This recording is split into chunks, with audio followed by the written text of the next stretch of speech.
It's good to be back in Racine.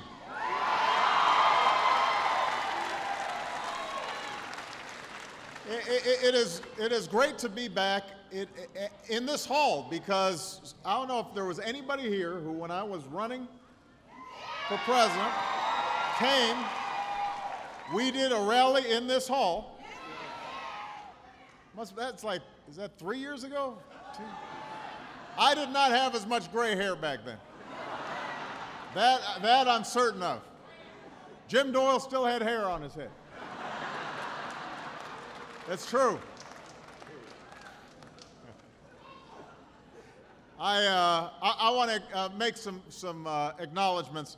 First of all, you got one of the best governors in the country and one of the most wonderful first ladies. Jim Doyle and Jessica Doyle are here.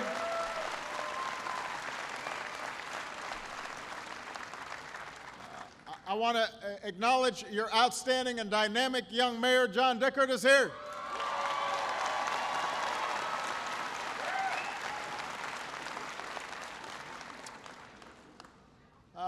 You know, I try not to meddle in local politics, but you got a Milwaukee mayor who might make a really good governor. Tom Barrett is here.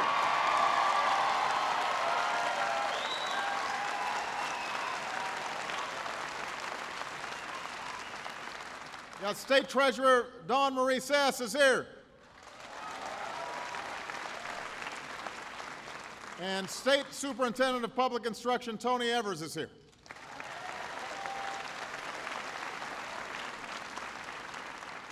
I also want to thank Bishop Darrell Hines for doing the invocation,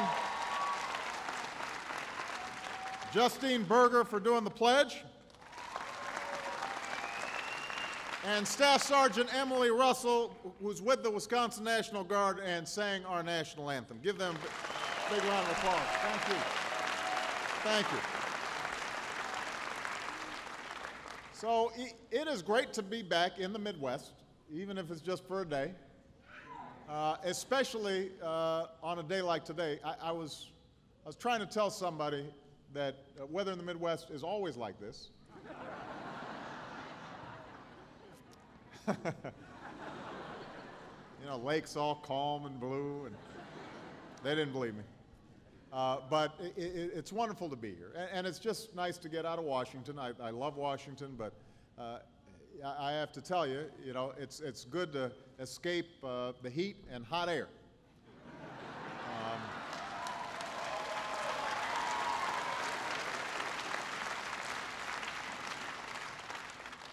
So I stopped off on the way here to get a Kringle. It was nice.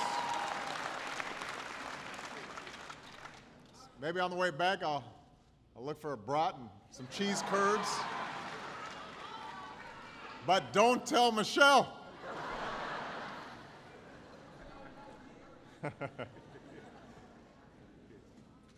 Now, what I really wanted to do was have a chance to talk to all of you and listen to you about what's on your mind. So this is going to be a town hall meeting, but I want to make some remarks at the top, if you don't mind. I know that towns like Racine are still hurting from this recession. You know, this city has the second highest unemployment rate in the state. And I can only imagine how much pain that's caused and how many lives have been upended. And you've got, as I said, a dynamic young mayor who's thinking day in, day out about how to put people back to work. And the city has been cooperating with the state and federal programs to figure out how we can start incubating a bunch of growth here. But it's still tough. And some of you may be out of work. And you're tired of sending out resumes and not getting a response. Maybe you've got a job, but the bills seem to be stacking up faster than your pay is. Maybe you've looked through the family budget and you've got no idea how you're going to save for your retirement or send your kid to college. Or maybe you're a young person who's just about to get out of school and you're wondering what your job prospects are going to be. You know, I hear worries like this all the time from folks that I talk to in town halls like this, but also in the letters that I read each night from all across the country. And it's frustrating, and often it's heartbreaking. And that's why, even though there's there are plenty of challenges on our plate. Everything from Afghanistan to Iran to the oil spill, all critical issues that go to our long-term prosperity and security. Nothing's more important than reversing the damage of the Great Recession and getting folks back to work. We had to take the country through some pretty tough steps to pull us out of the free fall that we faced when I took office. And I know that sometimes people don't remember how bad it was and how bad it could have been, but when I was sworn in, we were losing 750,000 jobs a month. Each month, we were losing 750,000 jobs.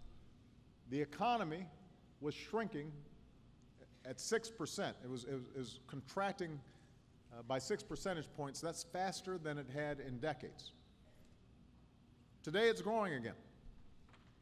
Today, we've added private sector jobs for 5 months in a row. So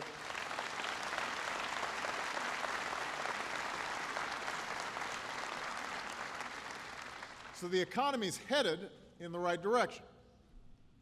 But for a lot of Americans, for Racine and a lot of other communities, it's not heading there fast enough. Not if you're out of work, not if you can't pay your mortgage, not if you can't take care of your family. And the truth is, from the day we walked into the White House, we knew that the crisis we faced was so severe that it was going to take months and maybe even years to fully heal, to dig ourselves out of one of the worst recessions in our history. And that's why I've been fighting, in addition to everything we've done, for additional steps to speed up this recovery and keep the economy growing. We want an extension of unemployment benefits for workers who lost their jobs through no fault of their own.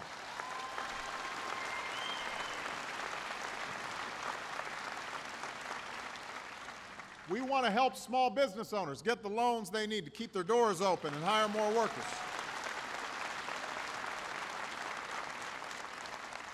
We want relief for struggling states so they don't have to lay off thousands of teachers and firefighters and police officers.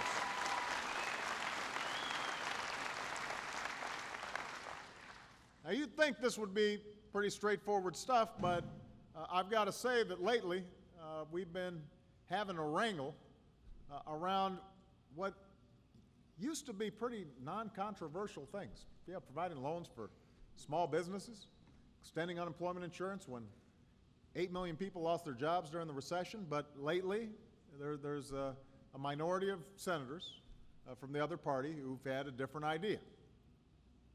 As we speak, they are using their power to stop this relief from going to the American people. And they won't even let these measures come up for a vote. They block it through all kinds of procedural maneuvering in the Senate. Now, some of this is just politics. And that's the nature of Washington. Before I was even inaugurated, there were leaders on the other side of the aisle who got together, and they made the calculation that if Obama fails, then we win. Right? That was the basic theory. They figured if we just keep on saying no to everything and nothing gets done, then somehow people forget who got us into this mess in the first place, and we'll get more votes in November.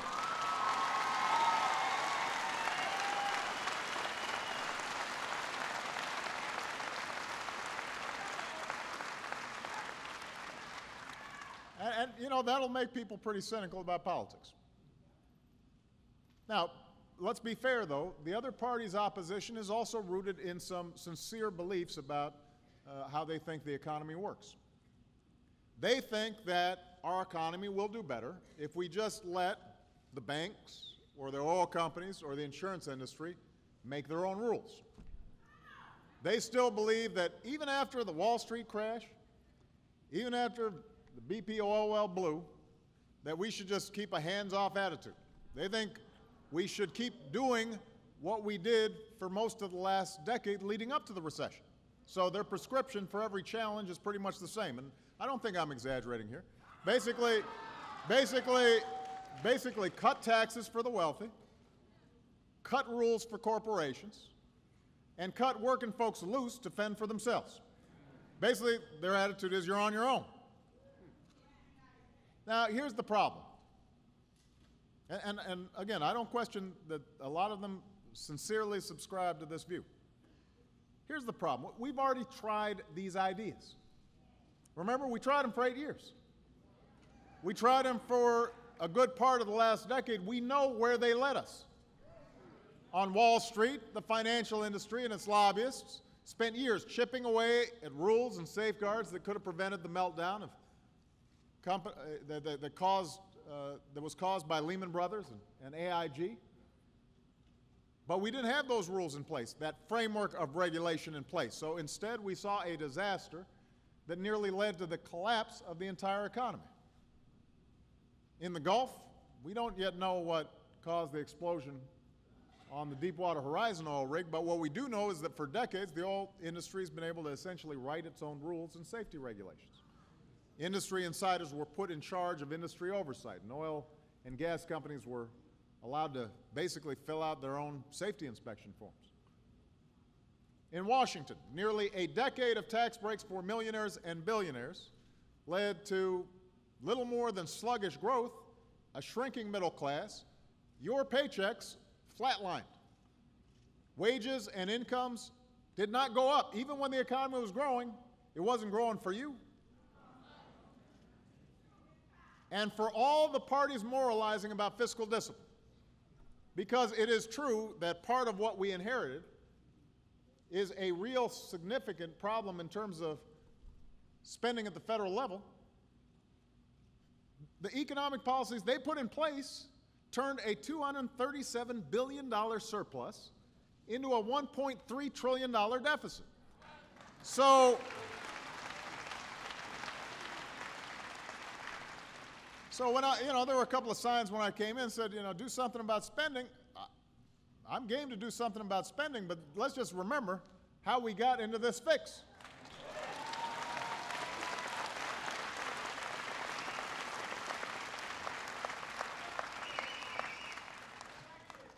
Now, I've never believed the government has all the answers. That's not how America thinks. Government can't and should not replace businesses as the engines of growth and job creation in our economy. Government should live within its means. We should root out waste and abuse of taxpayer dollars wherever and whenever we can. Too much regulation can stifle competition and hurt businesses. But if you think about the history of this country, we've always recognized that there are times when only government has been able to do what individuals couldn't do and what corporations would not do. That's how we have railroads and highways and public schools and police forces. That's how we've made possible scientific research that led to the medical breakthroughs and technological wonders that all of us take for granted now. That's why we have Social Security and a minimum wage and laws to protect the food we eat and the water we drink and the air we breathe.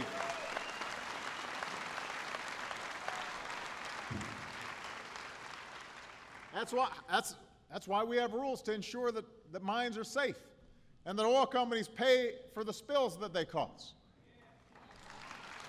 And there have always been those who said no to these policies and these ideas. I mean, you look back on the history books, there were people who said that Social Security was socialism. Said that Medicare was a government takeover. There were automakers who said that installing seat belts was unnecessary, unaffordable, and would ruin the auto industry. There were skeptics who thought that cleaning our water and our air would bankrupt our economy. Right here in Wisconsin. If you look at the lake now and look at the lake what it was like 30 years ago, 40 years ago, and there were people who said, well, there's nothing we can do about all the sludge and drudge and whatever's going on in there. But they were wrong. They were wrong then, and they're wrong today.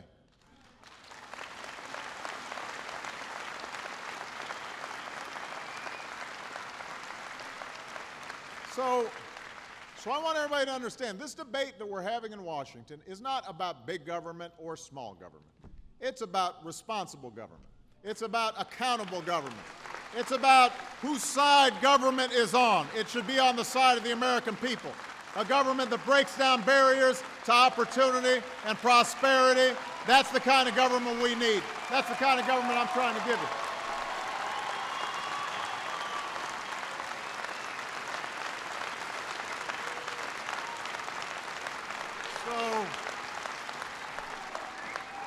So I just want everybody to remember, we've tried the other side's theories. We know what their ideas are. We know where they led us. So now we've got a choice. We can return to what we know did not work, or we can build a stronger future. We can go backwards, or we can go forwards. And I don't know about you, but I want to move forward in this country.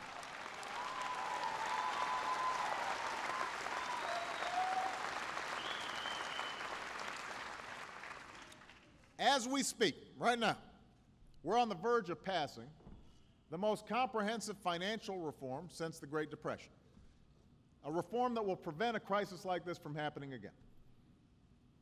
It'll protect our economy from the recklessness and irresponsibility of a few on Wall Street. It'll protect consumers against unfair practices of credit card companies and mortgage lenders. It's a reform that makes sure taxpayers never have to engage in a bailout for Wall Street's mistakes. But I have to tell you, you would think this would be a bipartisan issue, don't you? I mean, you think everybody would say, all right, what we were doing, that didn't work. We really got to tighten things up a little bit. But right now, most of our friends in the other party are planning to vote against this reform. So the leader of the Republicans in the House said that financial reform was like, I'm quoting here, using a nuclear weapon to target an ant. That's what he said. He compared the financial crisis to an ant. This is the same financial crisis that led to the loss of nearly 8 million jobs. Same crisis that cost people their homes, their life savings. He can't be that out of touch with the struggles of American families. And if he is, then he's got to come here to Racine and ask people what they think. Do you think we should fix? I mean, maybe I'm confused. Do you think that the financial crisis was an ant and we just need a little ant swatter to fix this thing? Or do you think that we need to restructure how we regulate the financial system so you aren't on the hook again and we don't have this kind of crisis again?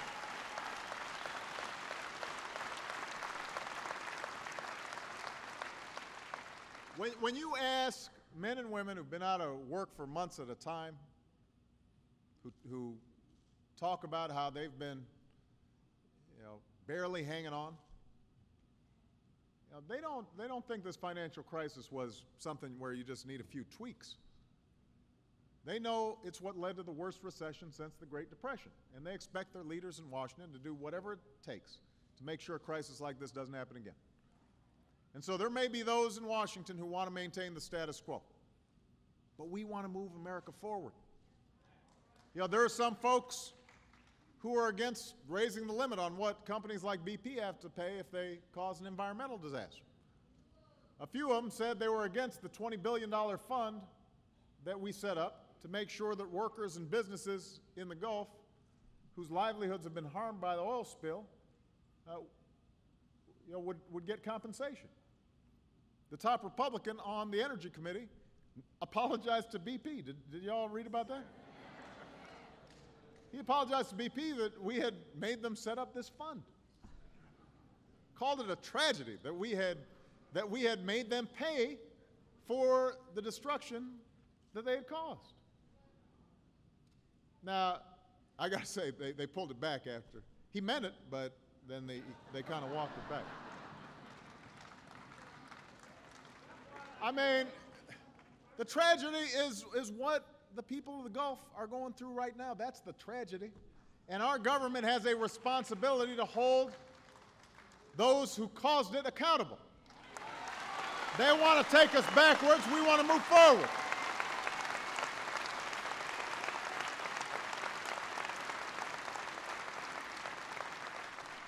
Some of these same folks want to maintain the status quo where we just rely on oil and other fossil fuels for all of our energy needs. Even though we know that our dependence on these energy sources is a problem because they're finite. They're going to run out. That jeopardizes our national security and our prosperity and our planet. So I want to move forward. I believe it is time for this country to embrace a clean energy future. I don't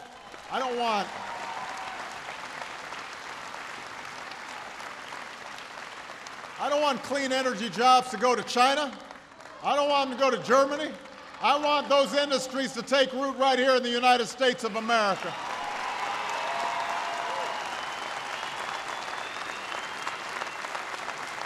So,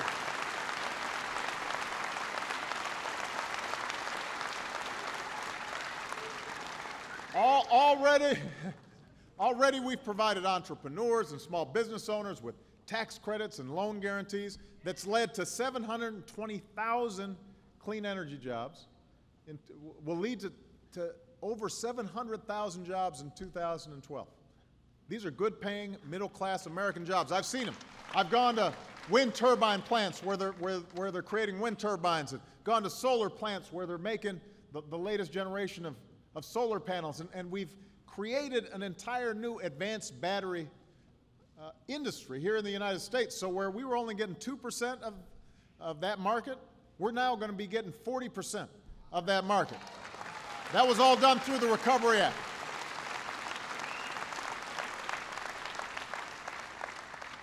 We've got to build on that progress, not undo it. That's why we need to pass legislation that makes clean energy the profitable kind of energy for America's businesses. We've got to have a national mission to change the way we use energy and produce energy. And you know what? It will be good for our economy. It is going to drive our economy in the 21st century. It is not time for us to look backwards. It's time for us to look forward right now when it comes to energy policy in this country. So, look, these are incredibly challenging times for America, especially for families who've been hurt by this recession. And you know, one of the things I've tried to do is always be straight with you when I was running and as president. You know, the problems we face aren't going to go away overnight. No president, no politician has the power to make that happen. There will be some who tell you that the closer you get to Election Day. But the fact is, some of these challenges have been building up for decades. You know, making sure that our schools are prepared to, are preparing our kids to compete in this new global economy. Making sure that our healthcare system is efficient and provides good quality care to everybody. Making sure that we are at the forefront of a clean energy future. Getting our budgets under control. All those issues are issues that have been building up for decades. So we're not going to fix them overnight, but what we can do is make a choice about which direction we want to take this country. What we can do is what we've always done. We just shape our own destiny as a nation. The interests of the status quo, they're always going to have the most vocal defenders, the most powerful defenders. They'll always be lobbyists for the banks and the insurance industry that doesn't want more regulation, for companies that would prefer to see tax breaks instead of more investment on infrastructure or education. And let's face it, for some of us, just voters, the prospects of change are kind of scary, even when we know the status quo isn't working for us. I mean, you remember all the fear-mongering that was going on during the health care debate, right? Remember? All of you were told, you know, you're going to lose your health care. It's going to be socialized. Government's going to come in and death panels are going to be set up. And remember that? And now we're about 3-4 months into it, and everybody's looking around. But at the time, it was scary. And the other thing is, you know, there are no powerful interests to lobby for a clean energy future that may be starting years from now. or the research that may lead to the life-saving medical breakthrough a decade from now. There aren't powerful lobbyists for the student who may not be able to afford a college education right now, but if they got that college education, would end up starting a business that would create thousands of jobs here in Wisconsin. You know, it's our job as a nation to advocate for the America that we hope for, to fight for the future that we want for the next generation, even if it's not always popular, even if it's not easy, even if we're not benefiting in the short term. And if we do that now, if we set up that foundation, I am positive that we are going to create the kind of America that we want for the next generation. Our better days are ahead of us, not behind us, but we got to fight for that future. I want to fight with you. I want to fight alongside you for that future, Racine. And I'm absolutely positive that if we can unify the country, if we have the courage to change, then nothing can stop us. Thank you, everybody. God bless you. Thank you. Thank you. Thank you, everybody. Thank you. I'm going to.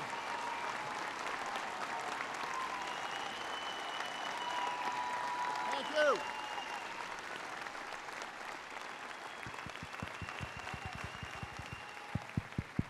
All right, everybody, take a seat again. We got time for some questions. All right. So we've got people in the audience who've got microphones.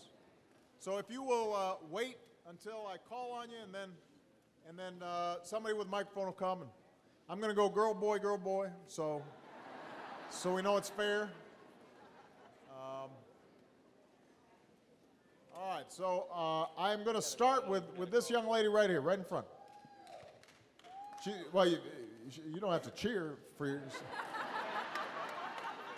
Cheering for yourself here. All right, can you see her right here? Can somebody get her a microphone? There you go. You can just hand it to her. It'll be all right. I know they told you. Hey, I just want to know what you plan on doing with the mortgage companies that were bailed out and that are not really helping the people, that won't modify these loans. I want to know what's going to be going on with that. You know, one of the, obviously, part of what triggered this entire crisis was what was going on in the mortgage industry. You know, American home ownership, that's always been such an important symbol of the American dream, right? Having your own home. And so, you know, I think that part of what's happened over the years was it was easier and easier to get a mortgage, and some of that was good. But unfortunately, what you started seeing were what were called these subprime loans. So people were told, you know, you don't have to put any money down, don't worry about it, zero interest. But when you read the fine print,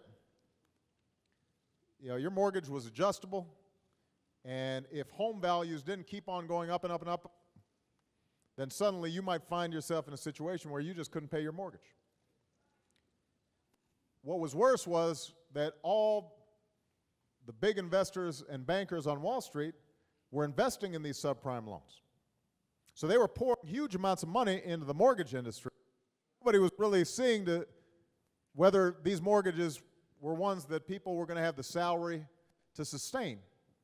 So when you started seeing people defaulting on these mortgages, it not only hurt the person who was in danger of losing their home, suddenly the whole banking system, which was resting on top of all these loans, started getting shaky. And that triggered a panic. And then suddenly banks weren't willing to lend to each other. And it all just started unraveling. And that's why we had to step in so aggressively, because at a certain point, nobody was getting any loans, even if you had a good credit rating, even if you had an ample salary. You just couldn't get a loan for your business. You couldn't get a loan to buy a car. You couldn't get anything. Now, we have been able to settle the markets down and stabilize them so that now it's possible for people to get mortgages and get auto loans. It's possible for businesses to get credit, although small businesses are still having a problem. But that underlying problem of the housing market is still there. Now, part of it is there's some folks who really just couldn't afford the home that they bought. And it might not be their fault. They were fooled into thinking they could afford it, but no matter how much we help, they just got too much house for their salary. And so the best we can do there is to try to help them find other options and not lose too much money. And we have programs to do that. We've also been pushing the banks, who we helped, to say that if you've got somebody who actually could afford their home, but what happened was their home values dropped so quick that right now they're what's called underwater, where the loan is worth more than the house, try to make an adjustment, because you're better off, everybody will be better off if you make an adjustment so that people are still paying their mortgage, but you reduce some of the interest or the principal so that they can stay in their home over the long term. That will be better off for the bank than if that person who has the mortgage goes into foreclosure. So we've got programs now that we've set up to help people who can afford to stay in their homes but just need a little bit of help, a little bit of adjustment at the margins. But I've got to caution everybody here because sometimes we'll get letters and people say, you know, I'm not getting help staying in my home, and I feel bad for them, but some of them just, no matter how much money we put into it, their salary just doesn't support the mortgage that they have. And we can't make a big enough adjustment. So you are going to see foreclosures. You're going to see some folks lose their homes. What we have to do is to make sure, number one, that they land in a decent rental situation or maybe a different house, provide them some help and counseling, and we're doing that cooperating with state and local officials. The second thing we've got to do is make sure that we've got regulations in place so that people don't get tricked into buying homes that they can't afford again. And that's part of this financial regulatory bill that we set up. So a lot of the predatory practices, a lot of the fine print that made people think they were getting a fixed rate mortgage, and then they find out suddenly it's a adjustable rate balloon mortgage that, you know, so they thought they were getting 5% interest rates, and the next thing they know they're paying 10. A lot of those practices now are going to be subject to regulation and oversight because we don't want to go through anything like this again. It's not fair for the person who buys the home, and it's not fair for everybody else who ends up having to, you know, help Wall Street because of their irresponsible behavior. All right? Okay, a gentleman's turn. Gentleman right there. Yeah, right there, in the striped shirt. You, yeah. There you go. Thank you, sir. I had heard something and read about it on the internet. You wanted the civilians to be just as strong and well-funded as our military. What are your plans to go about constructing that? I'm sorry, could you repeat the question? Sorry, nervous. Yeah, you were talking about I saw an interview with you. You said live that you wanted the civilians to be just as strong and well-funded as our military. What are your plans to go about constructing such a thing? Well, you know, I don't know exactly the interview you're referring to, but if I was talking about civilians versus military, I was probably talking about it in the context of, you know, our federal workforce, if you take a look at it, first of all, our military has just been extraordinary. So much burden has been placed on them.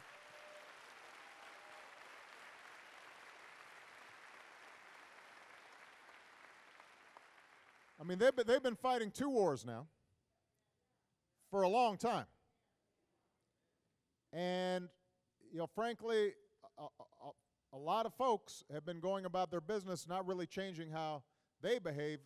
People in uniform, you know, have made all kinds of adjustments, and their families have made all kinds of adjustments and sacrifices. That's part of the reason why, even though I've frozen discretionary domestic spending, I haven't frozen the budgets that are needed to give pay raises to our troops, to make sure that our veterans are properly cared for, to make sure that their families are getting support on things like child care. You know, because my attitude is we've got a solemn obligation to those who put on the uniform to protect the United States of America. And in the past, there have been times, frankly, where we didn't live up to that obligation. I mean, Veterans Affairs is a great example. When we came in, for all the talk about how we were going to take care of veterans, truth was the backlogs were so bad, and a lot of the facilities for veterans were just not up to snuff. So we actually raised the Veterans Administration's budget by 11%, the biggest hike in 30 years, just so we could catch up and start making sure that our veterans got the kind of care that they deserve. Now, but what I may have been referring to is this. When you look at a place like Afghanistan, or you look at a place like Iraq, so many of our military personnel are having to engage in work that really should be civilian work. Helping to build schools, helping to build bridges, helping to set up rule of law and courts, helping agricultural specialists to help people learn how to irrigate their fields so that they can grow more food. And the problem is that we don't have a civilian effort that has always matched up to the military effort. So the military goes in there, they clear out everything, they're making everything secure, and now the question is, all right, can we get the civilians to come in to work with the local governments to improve the situation? And a lot of times that civilian side of it has been under-resourced. So what I'm trying to say is, don't put all the burden on the military. Make sure that we've got a civilian expeditionary force that when we go out into some village somewhere and the military makes it secure, let's have that agricultural specialist right there. Let's have that person who knows how to train a police force right there. Let's have all those personnel, and let's make sure that we are giving them the support that they need in order for us to be successful on our mission. And that means that, by the way, the State Department, our diplomatic arms, we've got to give them more support. A lot of times, we really support our military, but I'll be honest with you, when you go up to Congress and you start talking to them about the budget for training our diplomats and training our development specialists and all that, then people want to cut their budget because they think, oh, that's just foreign aid. That's not, we don't want to spend our money on that. But the problem is that, if you shortchange that, you may end up having to send our troops in to a very dangerous situation because a country's collapsed, we didn't do the good diplomatic work, and it's too late, and now the only solution is a military solution that might cost us 5 times as much. So we just got to be smart about using all the elements of American power, not just one element of American power. All right? Okay. Right there in the green. Right there in the green blouse. First of all, thank you very much for all that you do. Thank you. Thank you.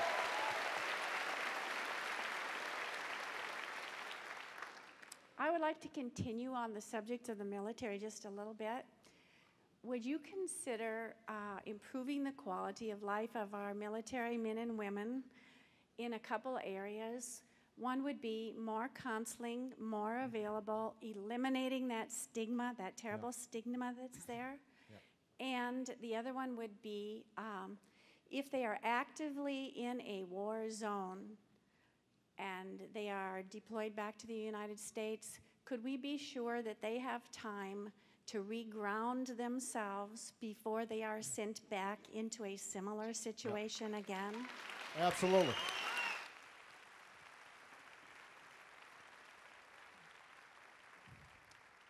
Well, you've just identified 2 things that we're working on as we speak that are really critical. The first is making sure that counseling support for our troops is there in theater as well as when they get back home. And there has been in the past this sort of stigma around mental health issues. But you know what? If you send somebody into a war zone,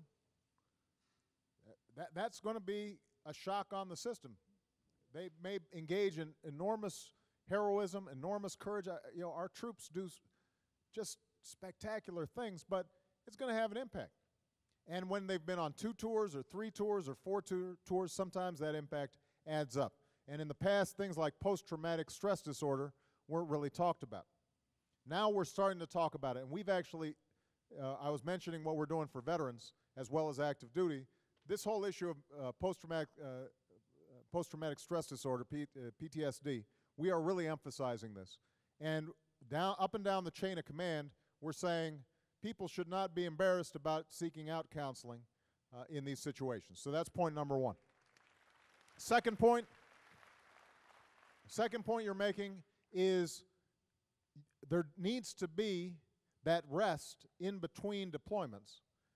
And that's part of the reason why we actually increased the number of Marines.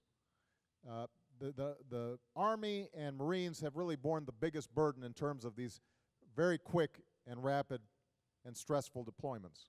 And what we've been saying is let's start getting back to a point where there is ample time between deployments, and we are actually, for the Marines, I think we're just about there.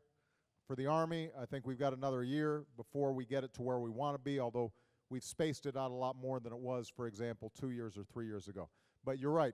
People need to be able to decompress in ways that they have not always had a chance to do. So thank you very much for your question. All right, let me make sure that folks up here again, I'll call on that gentleman way up there. Yeah, you, right. That guy.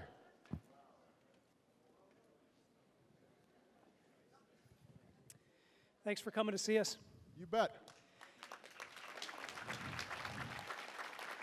I'd recommend the O&H Kringle and the Johnsonville Brats. My question is if you could remind us why the stimulus spending was a good idea and how we should judge its effectiveness at this point in time. I think it's a great question. Here's what happened. As I said, when I came in, we were losing 750,000 jobs a month, and the economy was contracting at about 6%, which is just a huge contraction. And that was happening at every level. That was happening in terms of individual consumers, because either they were losing their jobs or they were worried about maybe losing a job. They had seen their home values plummet, et cetera. So everybody pulled back on spending, right? People say, you know what, I better cut out that dinner out. Or maybe I'm gonna cancel my gym membership. Or everybody was doing some belt tightening, either because they had seen their 401k drop or they had lost their job or some reason, all right? Businesses, then they're starting to say, you know what, I'm losing customers. Because the gym membership just got canceled, so suddenly I've seen a 5% drop in the number of customers I have. Or, if you make widgets, suddenly you're supplying an auto company, and the auto company says, you know what, people aren't buying new cars right now. So that demand was going down. All this meant that the state and the local governments, suddenly their revenues are dropping, because most of their revenues are based on things like sales taxes or property taxes that were all going down. So what you have is suddenly what's called a negative cycle, where everybody's worried about the recession, so they pull back, which means that businesses pull back, which means they lay off people, which makes them more worried and they pull back. And pretty soon you've got a vicious cycle where the economy just keeps on shrinking and shrinking with no end in sight. So the job of the Recovery Act was to essentially step in and say, you know what, this is an emergency, so we're going to plug that hole in demand in the economy temporarily so that everybody kind of settles down. So we sent about $250 billion, about a third of that Recovery Act, was in the form of tax cuts to all of you. You may not have noticed it because it just went into your weekly paycheck. But everybody here, I won't say everybody, because if you were really rich, you might not have gotten one. But 95% of workers, 95% of workers got a tax cut last year. So what that meant was even though you had seen your 401k go down, or maybe you were a small business owner and you were tightening your belt, you had a little bit of extra money to cushion the blow. And that meant you were spending those dollars and circulating those into the economy. All right? So that was about a third of it. About a third of it was help to states and local governments so that they could plug their budget holes. So, for example, Jim Doyle here, I think, will testify, had we not provided this federal aid, the states would have had to cut much more severely police officers, teachers, firefighters, and so forth. Now, not only is that bad in terms of people then not getting services and being less safe, or kids not having larger class sizes or all those things, but obviously when those people lose their jobs, they can't spend money buying a new car or buying clothes or buying the computer for their kids. So it put the states and local governments in a better position to kind of sustain themselves. And then the last third of it was infrastructure and long-term investments. So, for example, we've got more road projects going on here in Wisconsin and around the country than at any time since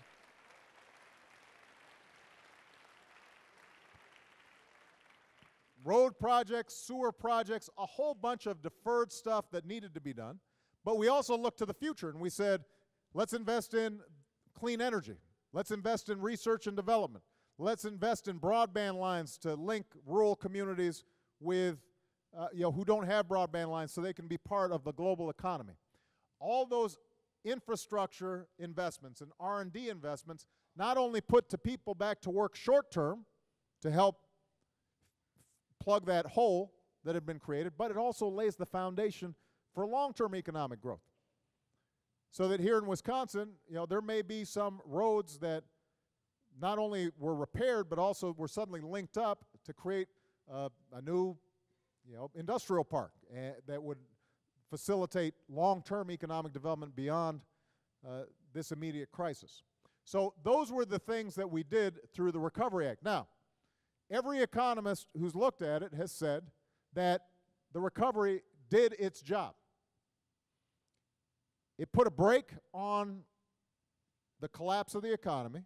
We avoided a Great Depression. We are now growing again. The problem is, number one, it's hard to argue sometimes things would have been a lot worse. Right?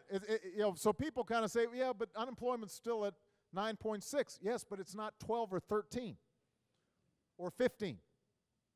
People say, well, the stock market didn't fully recover. Yeah, but it's recovered more than people expected last year. So part of the challenge in delivering this message about all that the Recovery Act accomplished is that things are still tough. They just aren't as bad as they could have been. They could have been a catastrophe. In that sense, it worked. Now, the other reason that it has generated some controversy is, for example, I just pointed out the fact that 95% of you got a tax cut, and most of you didn't know it. Most of you didn't know it. Now, the reason you didn't know it was because it turns out that economists will tell you if you give that tax break to people each time they get a paycheck, as opposed to in one lump sum, then they're more likely to spend it, and that is a better way to stimulate the economy. It wasn't a good way to advertise the tax cut, so if I had been just thinking politics, I would have sent you one big check with my picture on it and said, here's your tax cut.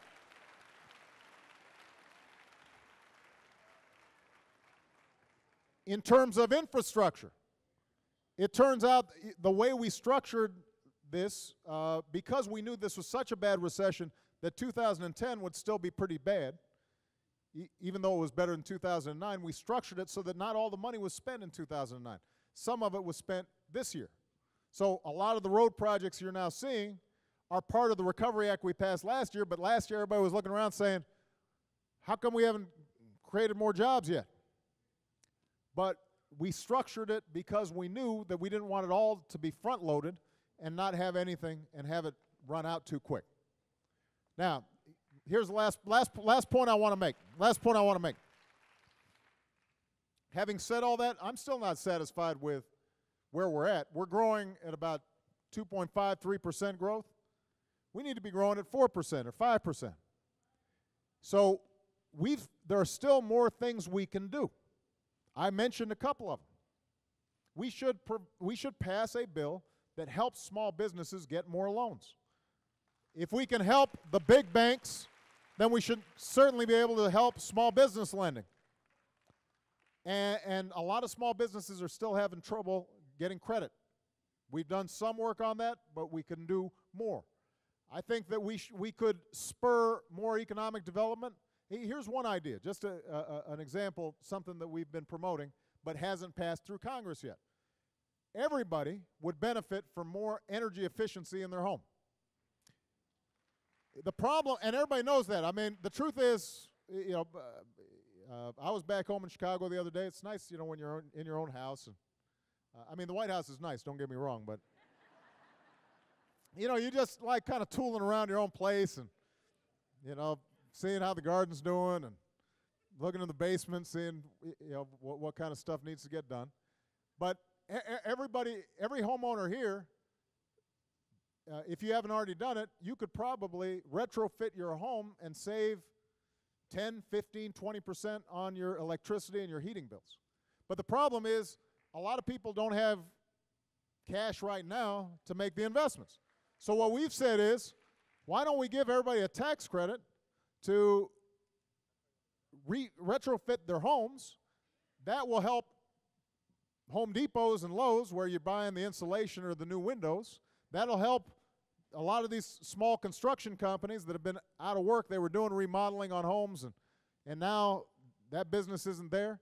Give them a little bit of business. All that would help stimulate the economy. You could, with a relatively small investment, help put people back to work. And by the way, we could save on our energy bills and reduce the amount of greenhouse gases we're sending into the atmosphere. And so it's a win-win-win situation. But we haven't been able to get, particularly my Republican friends on the other side of the aisle, to move on this. So I'm going to make, I know this is a long question, but it was a long answer, but it was an important question. I see you, Reggie.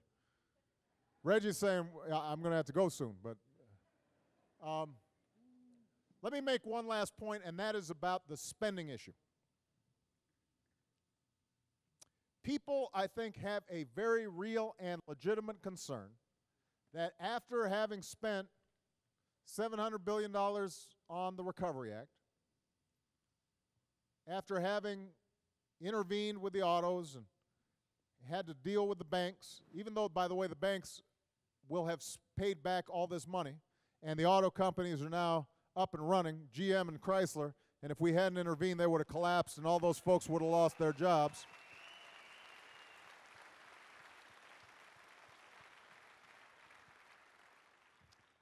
But the fact is that everybody looks at this and they start saying, you know what, that looks like just a lot of money going out there. The debt's getting bigger, the deficit's getting bigger. How do we get government spending under control? And that's a legitimate question. And whether you're a Democrat, an independent, or a Republican, all of us should be worried about the fact that we have been running the credit card on in the name of future generations. And somebody's going to have to pay that back. And by the way, when we borrow all that money, we have to pay interest on that to other countries and other investors. So we've got to get our debt and our deficits under control. Here's the thing. The steps we took, the emergency steps that we took, added, let's say, $1 trillion to our debt. That's with a T. That's serious money. But our structural deficit, and what that means is the amount of money that we're paying out versus the amount of money we're taking in, the gap between what we're spending and how much money we have has been out of whack for years now. That's why I inherited a $1.3 trillion deficit. Our big problem is not the emergency steps we took last year. Our big problem is the fact that when you add in what's happening with Medicare, what's happening with Social Security, the population is aging. When you add all those things in, if we don't change how we do business medium and long term, then that's going to be our big problem. So we've got a tough job, but I think it's a job that we can accomplish. And that is, we stimulated the economy, we got it moving again, it's growing again. We now have to, in a gradual way, reduce spending, particularly on those big ticket items, but do so in a way that doesn't hurt people. And that is a challenge. That's why I've set up a fiscal commission to take a look and figure out how are we going to reorder our priorities so that we're spending the same, we're not spending any more than we're taking in, but we're doing it in a way that doesn't hurt the economy and doesn't hurt ordinary people. And that's going to be our project for the next couple of years. All right, but everybody's going to have to be patient because we're not going to be able to change that overnight. All right, I'm going to take, thank you for the question, though. That was very helpful. All right, I guess it's a lady's turn. Okay. I'm going to call on that young lady right there in the white T-shirt, right there.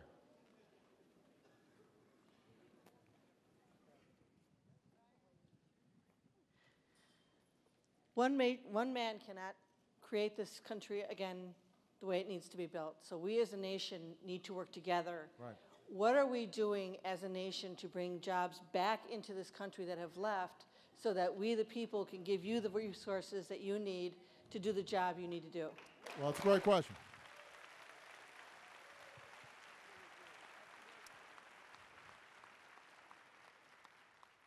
Well, this actually connects to the previous question because I was talking about what we were doing for the emergency and what we were doing for the local economy, but obviously now we live in a global economy. So we've got to compete with other countries like we've never had to compete before. You know, it used to be that because you didn't have an internet, and you didn't have jet planes, and you know, if somebody made something in China, they couldn't get it here fast enough to sell it, or it was too expensive to ship. And so, you know, basically we had a protected market, and we, you know, whatever was made here, we could sell here. Now it's a global market. Some of that we can't stop. I mean, that's just technology. The world has shrunk.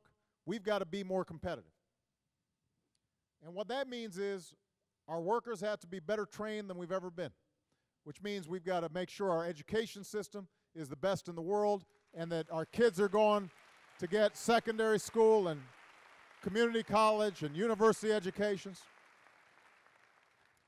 So back to that gentleman's question up there, people may not have known, but this Recovery Act was also the biggest investment that we've ever made in education in our history. We at the federal level, we helped universities and community colleges to, you know, create new labs and set up better infrastructure. And, you know, as part of the health care bill, a lot of people don't know this, that as part of the health care bill, we also had an education bill in there. It's just the health care bill was getting so much attention. People missed the fact that we changed the rules so that the way previously the student loan program was working, it would go through a bank or a financial institution, and they took out billions of dollars of profits, even though the loan was guaranteed, so they weren't taking any risk. So we said, well, if the government's guaranteeing this loan, why are we going through a bank? Let's just give it directly to the student. We'll take that money to reduce the cost of the loan. So all those steps are critical to bring jobs back here because companies will come to where they've got the most highly skilled workforce. That's point number one. Second thing we've got to do is infrastructure, what I just mentioned. You know, if we've got a third-class infrastructure, it's hard for us to have a first-class economy. So we've got to upgrade our infrastructure, and I don't just mean the old infrastructure like roads. I mean new infrastructure like broadband and wireless. And what are we doing in terms of making our electricity grid reliable and efficient? Those are all investments that we make that help bring more jobs back to places like Racine. That's the second thing. Third thing we've got to do is we've got to get control of our health care costs. Part of the reason we did health care reform, a lot of the reason to do health care reform was because it was the right thing to do. You know, I was tired of hearing stories about parents who were worried about whether they could get health care for their kids, or somebody with a pre-existing condition who wasn't able to get insurance because they were discriminated against. But part of it was, you know, it's a huge burden on businesses. The costs for businesses of health care have been going up and up and up and up. And what we're doing in health care reform is trying to control the costs of health care so that we're improving quality, but people are getting a better bang for their health care dollar. That helps make our businesses more competitive. And then we've got to put more money into research and development, because ultimately the jobs that are being created here are going to be created by small businesses, by startups, by entrepreneurs who've got a new idea, and we've got to make sure that we're investing in research on things like clean energy. So that's another aspect of it. A couple other elements. In terms of our tax structure, one of the things that we've done, one of the things we proposed was eliminating the capital gains tax for small businesses, because small businesses create create jobs, startups create jobs. So there are things we can do with the tax structure that encourages more job creation. The last thing I want to talk about is trade, because I think a lot of people focus on trade and they say, you know what, that's been the thing that has driven so many jobs away. It is absolutely true that a lot of our manufacturing left to go to China and other low-wage countries, and a lot of these were U.S. companies, by the way, but they took their operations over there and then they shipped the goods back. And so we've got to make sure that the countries we're trading with are being fair. I believe in free trade. I think we can compete with anybody in the world. We've got the best workers in the world. We've got the best universities in the world. We've got the best ideas in the world. We can sell to anybody. And I want to expand our exports. I want to be able to sell products from Wisconsin all around the world. Right? But that means things have to be fair. So, for example, if China has a currency that's undervalued, that makes our exports more expensive. It makes their imports cheaper. So we've been putting pressure on them to say, you know what, let's make sure that we're not favoring one side or the other in this trade deal. If it turns out that there's a country where they're selling cars here in the United States, but we can't sell cars there, that's a problem. So we want to enter into trade arrangements with other countries, but we want to make sure that there's a quid pro quo, that if we open up our markets, they're also opening up theirs. And that's got to be a top priority. All right? Okay. Let me, I've only got time for one more question.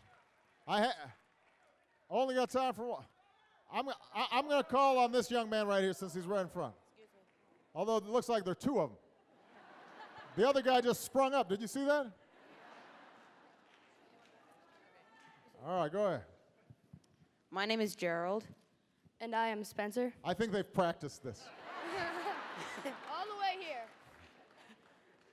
We go to the Prairie School here in Racine. We hope to go to college one day soon, and We were wondering about student loans. Well, you guys, you were so busy practicing your question, you didn't hear that I answered it over here. I'm teasing you. What grade are you guys in? 7th. You're in 7th grade? First of all, you guys are very well-spoken young men, so very impressive. Thank you. And I want everybody to note the attitude here, which is we want all our young people to just take for granted they're going to college. We want high expectations for our young people.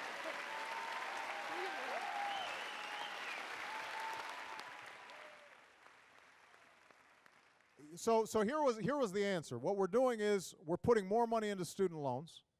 We're also talking to universities and colleges about how they can control their costs so that tuition's not so expensive. And you know, we need to make sure that colleges and universities are doing their part. You know, they can't just keep on jacking up rates 15% a year and then expect Uncle Sam to come in and help students pay more and more money. So they've got to control their costs as well. But if you guys do well in school, my goal is to make sure that through loans and grants, you are going to be able to afford to go to college. And because we need to have the highest, I want us to have the highest college graduation rate of any country in the world. And by the way, that I want to make clear, this doesn't just mean a four-year college. You know, community colleges are doing great work. And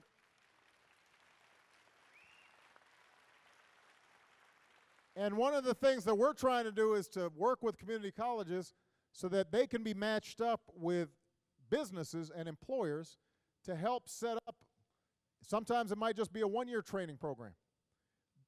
Sometimes it might just be a 6-month training program that would help workers train for jobs that are actually there, that actually exist.